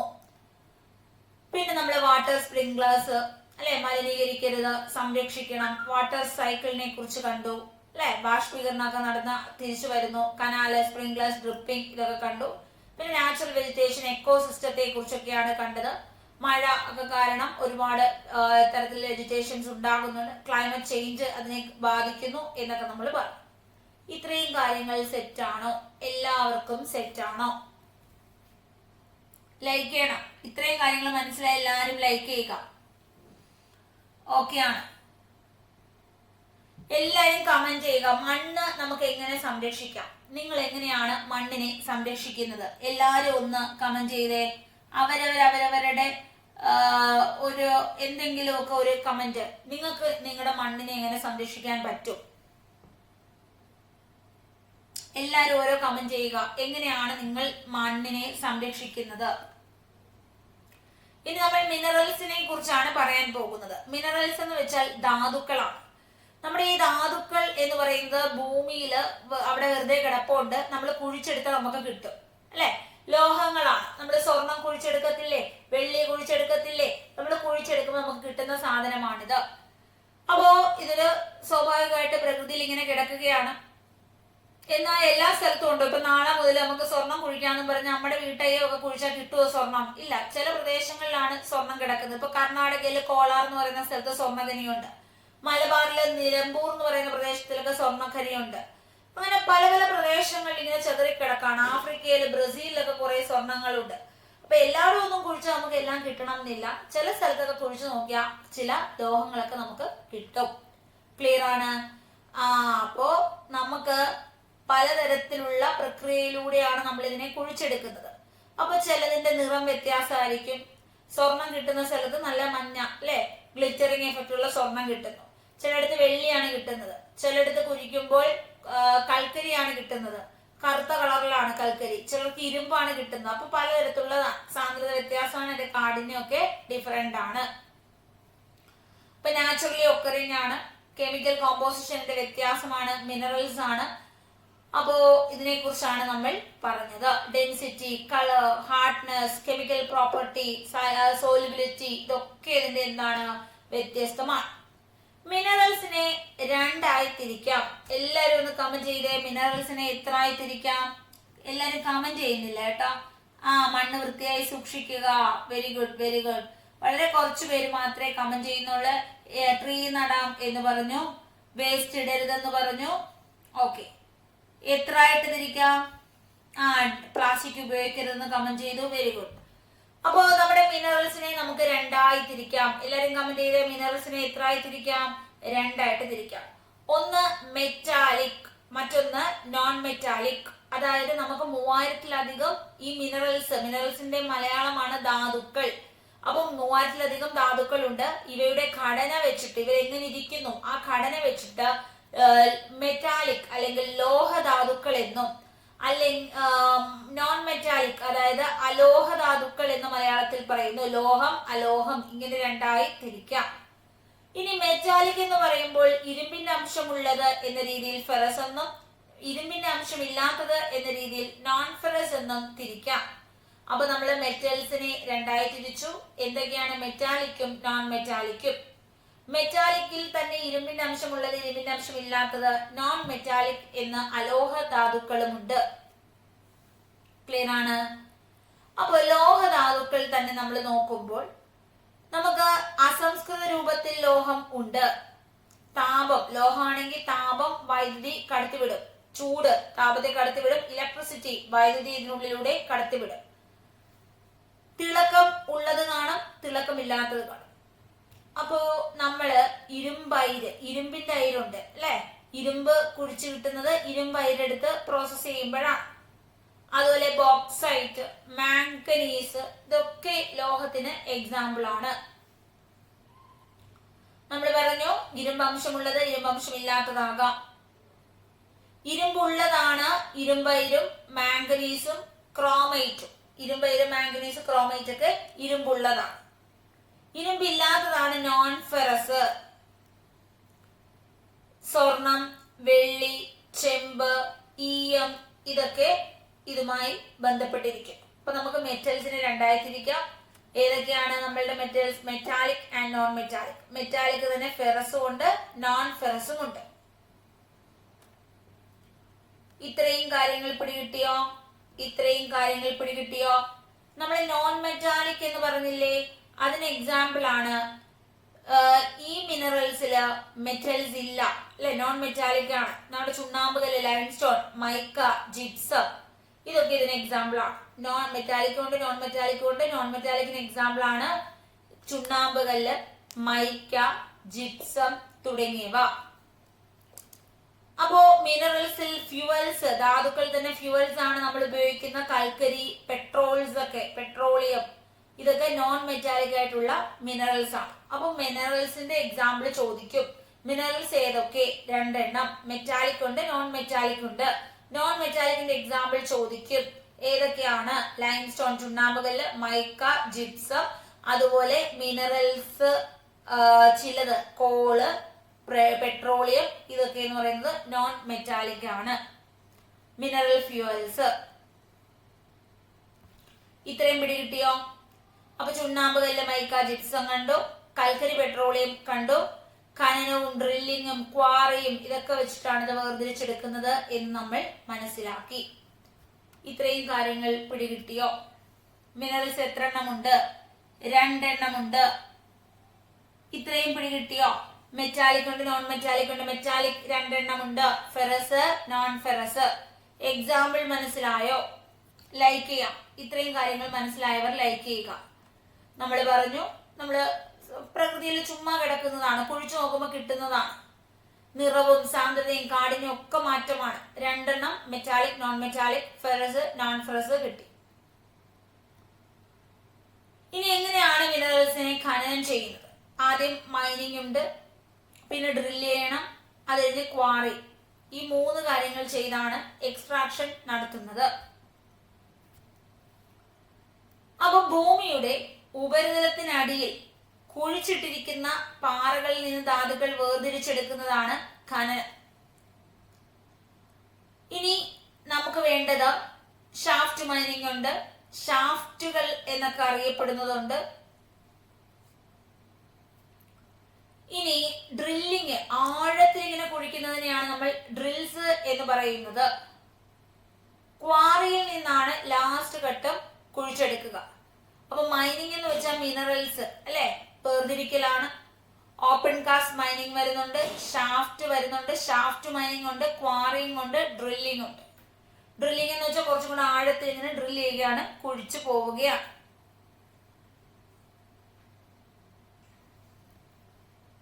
ഓക്കെ ആണ്? ഇത്രയും ക്ലിയർ ആണോ? ഏറ്റവും പുറമേ കാണുന്നത് മെറ്റൽ ഇങ്ങനെ ഇരിക്കുവാണെങ്കിൽ പെട്ടെന്ന് തന്നെ എടുത്ത് കളയാം അല്ലെ. അപ്പൊ minerals lie near the surface are simply dug out. വളരെ എളുപ്പത്തിൽ നമുക്ക് കുഴിച്ചെടുത്തങ്ങ് മാറ്റാം. ഇതിനെയാണ് നമ്മൾ ക്വാറി എന്ന് പറയുന്നത്. ഏറ്റവും മുന്നിലുള്ളതിനെ ഫാസ്റ്റ് ആയി നമുക്ക് മാറ്റാൻ പറ്റും. ഇതിനെയാണ് ക്വാറി എന്ന് പറയുന്നത്. അപ്പൊ എന്താണ് mining? Open cast mining, shaft, shaft mining, quarrying എന്ന് മനസ്സിലാക്കി. ഷാഫ്റ്റുകൾ കണ്ടു, ഡ്രില്ലിങ് കണ്ടു അല്ലെ. ഇത്രയും പ്രോസസ്സിലൂടെയാണ് നമ്മൾ മൈനിങ് നടത്തി ഓരോന്നിനെ വേർതിരിക്കുന്നത്. ഇനി മെറ്റാലിക് മിനറൽസ്. എല്ലാരും ഒന്ന് കമന്റ് ചെയ്തേ. ഇത്രയും കാര്യങ്ങൾ മനസ്സിലാകുന്നുണ്ടോ? എല്ലാരും ഒന്ന് കമന്റ് ചെയ്തേ. കമന്റ് ചെയ്തേ. Hi Crafty, hi Liji, Harsha, Nitin. കാണുന്നുണ്ടോ? മിനറൽസ് എത്ര തരം ഉണ്ട്? 2 തരം. ഏതൊക്കെയാണ്? Metals, non metals. മെറ്റൽസിന് എക്സാമ്പിൾ ഫെറസും നോൺ ഫെറസും. ക്ലിയർ ആണോ? ക്ലിയർ ആണോ? ഓക്കെ ആണോ? എല്ലാരും സ്മൈലീസ് ഇട്ടേ. എല്ലാരും സ്മൈലീസ് ഇട്ടേ. ഇന്ന് എല്ലാരും സ്കൂളിൽ പോയോ? സൺഡേ അല്ലായിരുന്നോ? ട്യൂഷൻ ഉണ്ടോ എല്ലാവർക്കും? ഓക്കെ ആണ്. അപ്പൊ മെറ്റാലിക് മിനറൽസ്, മെറ്റാലിക് മിനറൽസ് ഇതിനെ നമ്മൾ നോക്കുമ്പോൾ പലതരത്തിലുള്ള റോക്കുകളൊക്കെ കാണാം. ഇതിൽ നിന്നൊക്കെയാണ് കിട്ടുന്നത് അല്ലെ. പല റോക്കുകളിൽ നിന്നാണ് കിട്ടുന്നത്. നമുക്ക് കോപ്പർ കിട്ടും, നിക്കല് കിട്ടും, അയൺ, നമ്മുടെ ഇരുമ്പ് കിട്ടും അല്ലെ. പല സ്ഥലത്തു നിന്ന് കിട്ടും. പ്ലാറ്റിനം ഒക്കെ കിട്ടിയിട്ടുണ്ട്. നോൺ മെറ്റാലിക് എന്ന് വെച്ചാൽ സെഡിമെന്ററി റോക്കിലാണ്, അവസാദ ശിലകളിൽ നിന്നാണ് കിട്ടുന്നത്. ഇഗ്നിയസ് റോക്കിന്റെ മലയാളമാണ് അഗ്നിപർവ്വത, ആഗ്നേയ ശിലകൾ എന്നാണ്. ആഗ്നേയ ശിലകൾ. ഇതിനെ നമ്മൾ അവസാദ ശില എന്ന് വിളിക്കുന്നു. ഇനി പല യൂണിയൻ ടെറിട്ടറി, നമ്മുടെ പലതരത്തിലുള്ള കോണ്ടിനെന്റ്സ്, നമ്മുടെ പല വൻകരകളിലും ഇതിന്റെ ശേഖരം നമുക്ക് കാണാൻ പറ്റും. ലോകത്ത് മുഴുവൻ നമുക്ക് ധാതുക്കൾ കാണത്തില്ലേ?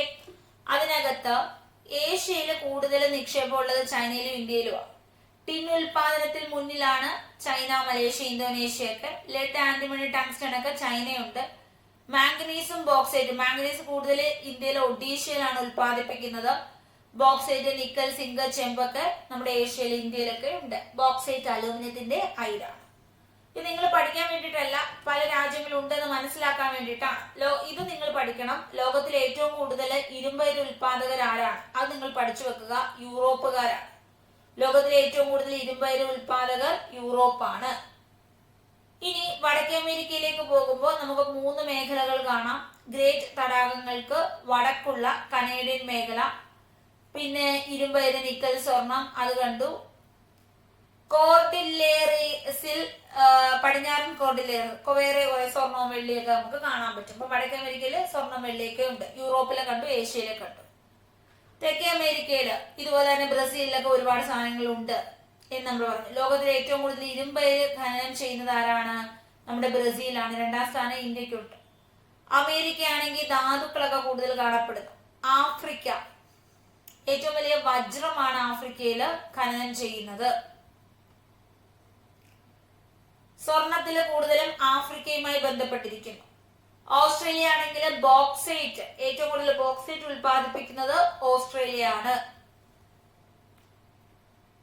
ഇനി അന്റാർട്ടിക്കയിൽ ഒത്തിരി മിനറൽസ് ഒക്കെ കാണപ്പെടുന്നുണ്ട്. പക്ഷേ നമുക്കത് ആസ്വദിക്കാൻ അല്ലെ, ഭയങ്കര മഞ്ഞ് മൂടി കിടക്കുമല്ലേ, അത് പ്രോസസ് ചെയ്തെടുക്കാനൊക്കെ പാടാണ്. ഇനി നമ്മൾ പല സ്ഥലങ്ങളിൽ മായി ധാതുക്കൾ അല്ലെങ്കിൽ മിനറൽസ് കാണപ്പെടുന്നു എന്ന് പഠിച്ചോ? ലോഹധാതുക്കളുടെ എക്സാമ്പിൾ എല്ലാരും ഒന്ന് കമന്റ് ചെയ്തേ. ലോഹധാതുക്കള് എല്ലാരും ഒന്ന് കമന്റ് ചെയ്തേ. ലോഹധാതുക്കൾ എക്സാമ്പിള്. നമുക്ക് എന്തൊക്കെ ചെയ്യാം മിനറൽസ് കൊണ്ട്? നിങ്ങൾക്ക് ഇഷ്ടപ്പെട്ട ഒരു ഉപയോഗം പറഞ്ഞേ. ആഭരണം ഉണ്ടാക്കാം, വീട്ടിലെ വീട്ടുപകരണം ഉണ്ടാക്കാം, നാണയം ഉണ്ടാക്കാം, പൈപ്പ് ഉണ്ടാക്കാം, കമ്പ്യൂട്ടറിലെ സിലിക്കൺ കോഡ്സ്, പിന്നെയോ വാഹനങ്ങളില്, വിമാനങ്ങളില്, കെട്ടിടങ്ങളില്, അടുക്കള പാത്രങ്ങളിലൊക്കെ മിനറൽസ് ഉപയോഗിക്കുന്നു. മിനറൽസ് നമുക്ക് എല്ലായിടവും ഉപയോഗമുണ്ട്. അപ്പൊ മിനറൽസിനെ നമ്മൾ സംരക്ഷിക്കണ്ടേ? ഇത് പ്രകൃതിയിൽ നിന്ന് കിട്ടിയ ഒരു ഗിഫ്റ്റ് അല്ലേ, ഇത് തീർന്നു പോകത്തില്ലേ? അപ്പൊ നമ്മൾ സംരക്ഷിക്കണം. നമുക്ക് അത്യാവശ്യം ഉണ്ടെങ്കിൽ മാത്രം കുഴിച്ചെടുത്ത് ഉപയോഗിക്കുക, പാഴാക്കി കളയരുത്. ഇത്രയും പിടികിട്ടിയോ? ഇത്രയും സെറ്റാണോ? സെറ്റാണ് എന്നുള്ളവർ ലൈക്ക് ചെയ്യുക. ഓക്കെ, സെറ്റാണ് എന്നുള്ളവർ ലൈക്ക് ചെയ്യുക. നമ്മൾ എന്തൊക്കെ പറഞ്ഞു? മിനറൽസിനെ കുറിച്ച് എന്തൊക്കെ പറഞ്ഞു? സെറ്റ് ആയിട്ടുള്ളവർ സ്മൈലീസ് ഒക്കെ ഇട്ട് ഇത്രയും കാര്യങ്ങൾ സെറ്റാണോ പെട്ടെന്ന് കമന്റ് ചെയ്യൂ. ഓക്കെ ആണോ? അപ്പൊ നമ്മള് മിനറൽസിനെ കുറിച്ച് പറയുകയാണ്. ഇത് പ്രകൃതി ഇങ്ങനെ നോക്കിയാൽ മതി. കുഴിച്ച് നോക്കുമ്പോൾ നമുക്ക് എന്ത് കിട്ടും? മിനറൽസ് കിട്ടും. ഓരോ സ്ഥലത്ത് ഓരോ മിനറൽസാണ്. ചിലടത്ത് ഇരുമ്പായിരിക്കും കിട്ടുന്നത്, ചിലടത്ത് അലൂമിനിയം ആയിരിക്കും, ചിലടത്ത് സ്വർണം കിട്ടും, ഒരു പണക്കാരാവും അല്ലെ. അങ്ങനെ പല സ്ഥലത്ത് പലത് കിട്ടും. മിനറൽസിനെ 2ആയി തിരിക്കാം. മെറ്റാലിക്, നോൺ മെറ്റാലിക്, ഫെറസ് എന്നും നോൺ ഫെറസ് എന്നും, ലോഹധാതു, അലോഹധാതു, ഇരുമ്പിന്റെ അംശം ഇല്ലാത്തത്. ഇനി നമ്മൾ പറഞ്ഞൊരു കാര്യമാണ്, ഇതിലേക്ക് എക്സാമ്പിൾസ് ഒക്കെ പറയും. നോൺ ഫെറസ് എന്ന് വെച്ചാൽ ഇരുമ്പയിര്, മാംഗനീസ്, ക്രോമറ്റൈറ്റ് അല്ലെ, ഇതിനകത്തൊക്കെ ഇരുമ്പയിരുണ്ട്. ഇനി നമ്മുടെ ചിലതിനകത്ത് ഇരുമ്പില്ല, സ്വർണം വെള്ളിയൊക്കെ കാണും. പകരം ലോഹേതര ധാതുക്കൾ, ചുണ്ണാമ്പ്, കല്ല്, മൈക്ക, ജിപ്സം ഒക്കെ ഉണ്ടെന്ന് പറയും. എങ്ങനെയാണ് ഇതിനെ ഡ്രില്ല് ഇങ്ങനെ എക്സ്ട്രാക്ട് ചെയ്യുന്നത്? മിനറൽസിന് നമ്മൾ എടുത്ത് മാറ്റുന്നത് എങ്ങനെയാണ്? ഈ മണ്ണിൽ കുഴിച്ചെടുക്കുന്ന സാധനത്തിനെ ആദ്യം മൈൻ ചെയ്യണം, ഖനനം ചെയ്യണം, കുഴിച്ച് ഉള്ളിൽ പോയി ഡ്രില്ല് ചെയ്യണം, ക്വാറിയിങ്. ഈ 3 സ്റ്റെപ്പിലൂടെയാണ് നമ്മൾ എന്ത് ചെയ്യുന്നത്? ഇതിനെ ഖനനം ചെയ്ത് പുറത്തെടുക്കുന്നത്. Mining, open cast mining, shaft mining, quarrying, ഇതൊക്കെ നമ്മൾ കണ്ടു. മെറ്റാലിക് മിനറൽസ്, നോൺ മെറ്റാലിക് മിനറൽസിനെ കുറിച്ചും പഠിച്ചു. ഏതൊക്കെ വൻകരകളിൽ ഇത് കാണപ്പെടുന്നു എന്നും പഠിച്ചു. ഇത്രയും കാര്യങ്ങൾ മനസ്സിലായോ? സെറ്റാണോ? ഒത്തിരി കാര്യങ്ങൾ പഠിച്ചുകൊണ്ടിരിക്കുകയാണ്. പഠിക്കുന്നുണ്ടോ? നോട്ട്സ് ഒക്കെ വായിക്കണം കേട്ടോ. നോട്ട്സ് എത്ര പേര് വായിക്കുന്നുണ്ട്? നോട്ട്സ് മാം ഇംഗ്ലീഷിലും മലയാളത്തിലും ഒക്കെ അയച്ചു തരുന്നുണ്ട്. നോട്ട്സ് എത്ര പേര് വായിക്കുന്നുണ്ട്? ഇനി നമ്മൾ പറഞ്ഞ വിമാനത്തിലെ, വാഹനങ്ങളില്, കെട്ടിടങ്ങളില്, പാത്രങ്ങളില് അല്ലെ, എല്ലായിടത്തും നമുക്ക് ധാതുക്കളുടെ ഉപയോഗമുണ്ട്. ധാതുക്കളെ സംരക്ഷിക്കണ്ടേ? നമുക്ക് പുനരുപയോഗിക്കാൻ സാധിക്കണം അല്ലെ. നമ്മളൊക്കെ അടുത്ത തലമുറയ്ക്ക് കൈമാറണം ഇതിനെയൊക്കെ. ഇനി നമുക്ക് നമ്മുടെ ഊർജങ്ങൾ നോക്കാം. ഊർജത്തിന്റെ ഇംഗ്ലീഷ് എന്താണ്? എനർജീസ് നമുക്ക് നോക്കാം. നമുക്ക് വ്യവസായം വർക്ക് ചെയ്യണമെങ്കിൽ ഊർജം വേണം, കൃഷി നടക്കണമെങ്കിൽ ഊർജം വേണം, ഗതാഗതത്തിന് ഊർജം വേണം, എല്ലാത്തിനും ഊർജം വേണം. അപ്പോ പണ്ട് കാലത്ത് വിറകും ഫോസിൽ ഇന്ധനമൊക്കെയാണ് ഊർജത്തിന് ഉപയോഗിച്ചത്. അപ്പൊ വിറക് ചൂടാക്കുമ്പോൾ നമുക്ക് എന്ത് കിട്ടും? ചൂട് കിട്ടും. അങ്ങനെയാണ് ഉപയോഗിച്ചത്. ഇപ്പോഴോ കൽക്കരിയാണ്. വൈദ്യുതി ഉൽപ്പാദിപ്പിക്കാന്, അതുപോലെ പല ഫാക്ടറികളില്, ട്രെയിനില്, അങ്ങനെ ഒരുപാട് തരത്തില് കൽക്കരി അത്യാവശ്യമാണ്. ഇനി പെട്രോളിയം ഉൽപ്പന്നങ്ങളാണ് പെട്രോള്, ഡീസല്, മണ്ണെണ്ണ തുടങ്ങിയവ. നമുക്ക് വണ്ടിയിൽ എവിടെയെങ്കിലും പോകണമെങ്കിൽ പെട്രോൾ വേണ്ടേ? പെട്രോൾ വേണം. ക്ലിയർ ആണ്? ഡീസലും പെട്രോളും ഒക്കെ നമുക്ക് വേണ്ടതാണ്. അപ്പോൾ ഏറ്റവും കൂടുതൽ പെട്രോൾ ഉൽപ്പാദിപ്പിക്കുന്ന രാജ്യങ്ങളാണ് ഇറാഖും സൗദിയും ഖത്തറും. ക്ലിയർ ആണ്? ഇന്ത്യയിലും പെട്രോളിയം ഉൽപാദനമുണ്ട്. അസമിലെ ദിഗ്ബോയും മുംബൈയിലെ ബോംബെ ഹൈയും കൃഷ്ണ ഗോദാവരി നദികളിലെ ഡെൽറ്റ. അപ്പൊ ഇന്ത്യയിലും ഉണ്ട്. കൂടുതലും നമുക്ക് കാണാൻ പറ്റുന്നത് മറ്റ് സ്ഥലങ്ങളിലാണ്. ഓക്കെ ആണ്. അങ്ങനെ നമ്മള് മിനറൽസ് ആണ് പഠിച്ചുകൊണ്ടിരിക്കുന്നത്. മിനറൽസ്, ധാതുക്കൾ, ധാതുവിന്റെ ഉപയോഗം, ധാതുവിന്റെ സംരക്ഷണം, ഏതൊക്കെ വൻകരകളിൽ ഉണ്ട്, അതുപോലെ തന്നെ എന്താണ് ഇതെന്നൊക്കെയുള്ള ഡീറ്റെയിൽസ് നമ്മൾ മനസ്സിലാക്കി. ഊർജങ്ങൾ, പരമ്പരാഗത ഊർജമുണ്ട്. വിറക്, കൽക്കരി, പെട്രോളിയം ഇതൊക്കെയാണ്. പ്രകൃതിവാതകമൊക്കെയാണ്. ക്ലിയർ ആണ്? പാരമ്പര്യ ഊർജമുണ്ട്, പാരമ്പര്യേതര ഊർജവുമുണ്ട്. എന്താണ്? എല്ലാരും ശ്രദ്ധിക്കണേ. നമുക്ക് രണ്ട് തരത്തിലുള്ള ഊർജങ്ങൾ കാണാൻ പറ്റും. പാരമ്പര്യ ഊർജം, പിന്നെയോ പാരമ്പര്യേതര ഊർജം. പാരമ്പര്യമായി നമുക്ക് കിട്ടി. ഇതാണ് സൂര്യൻ, കാറ്റ്, ജലം. അല്ല, നമുക്ക് മാറിപ്പോയി. പാരമ്പര്യമായി കിട്ടി, എന്നാൽ അത് തീർന്നു പോകും. പാരമ്പര്യമായി കിട്ടിയത് എന്ത് ചെയ്യും? അച്ഛന്റെ സ്വത്ത് കിട്ടിയത് പാരമ്പര്യമായിട്ട് നമ്മൾ ദൂർത്തടിച്ച് നടന്ന ഇച്ചിരി നാൾ കഴിയുമ്പോൾ അത് തീർന്നു പോകും. പാരമ്പര്യം, കൽക്കരി, പെട്രോൾ, അതുപോലെ തന്നെ കൽക്കരി ഉണ്ട്, പെട്രോൾ ഉണ്ട്, പാരമ്പര്യമല്ലേ. പ്രകൃതിവാതകം, മണ്ണെണ്ണ തുടങ്ങിയവയാണ്. ഇനി പാരമ്പര്യേതരം, അതായത് ഇത് നമുക്ക് എപ്പോഴും ഇവിടെ അവൈലബിൾ ആണെന്നുള്ള രീതിയിൽ നമ്മൾ സൗരോർജം, കാറ്റ്, നമ്മുടെ ജിയോ എനർജീസ്, ബയോളജിക്കൽ മാസ്, പിണ്ഡം എന്നൊക്കെ ഉള്ള രീതിയിൽ കുറെ നമുക്ക് പ്രകൃതിദത്തമായിട്ടുള്ള സംവിധാനങ്ങളുണ്ട്. സൂര്യനിൽ നിന്ന് വൈദ്യുതി ഉണ്ടാക്കുന്നതാണ് സൗരോർജം. കാറ്റിൽ നിന്ന് വൈദ്യുതി ഉണ്ടാക്കുന്നുണ്ട്. കേരളത്തിലും നെതർലൻഡിലും തമിഴ്നാട്ടിലും ഒക്കെ ഇത് കാണാൻ പറ്റും. ക്ലിയർ ആണ്? ഇന്ത്യയില് വലിയ യുറേനിയം നിക്ഷേപം ഉള്ളത് എവിടാ? രാജസ്ഥാനിലാണ്. മോണോസൈറ്റോ, ഇൽമനൈറ്റ്, മോണോസൈറ്റ് ഒക്കെ എവിടെയാണ്? കേരളത്തിലാണ് കാണപ്പെടുന്നത്. കൊല്ലം ജില്ലയിലെ ചവറ ഭാഗത്തൊക്കെയാണ്. ഒരുപാട് ആണവ നിലയങ്ങളുണ്ട്. ഏതൊക്കെയാണ് ആണവ നിലയങ്ങൾ? ഇത് ചോദിക്കാറുണ്ട്. തമിഴ്നാട്ടിലാണ് കൽപ്പാക്കം, മഹാരാഷ്ട്രയിലാണ് താരാപൂർ, രാജസ്ഥാനില് റാണ പ്രതാപ് സാഗർ, ഉത്തർപ്രദേശിലേതാണ് നറോറ, കർണാടകയിലേതാണ് കൈഗ. അപ്പൊ ഇത്രയും കാര്യങ്ങൾ എല്ലാവർക്കും പിടികിട്ടിയോ? ഡൗട്ട് ഉണ്ടോ? നമ്മളിപ്പോ തീരും. ക്ലിയർ ആണ്?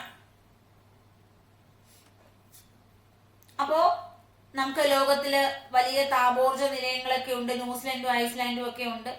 ഇന്ത്യയിലെ ഹിമാചൽ പ്രദേശിലെ മണികരൻ, വെരി ഇമ്പോർട്ടന്റ്, ഈ എക്സാമ്പിൾ പഠിക്കുക. ഹിമാചൽ പ്രദേശ് മണികരൻ ജിയോ തെർമലാണ്. ഭൂമിക്ക് അടിയിൽ നിന്ന് ചൂട് നീരുറവ, ഭൂമിയുടെ അടിയിൽ നിന്ന് ഭയങ്കര ചൂട് നീരുറവ.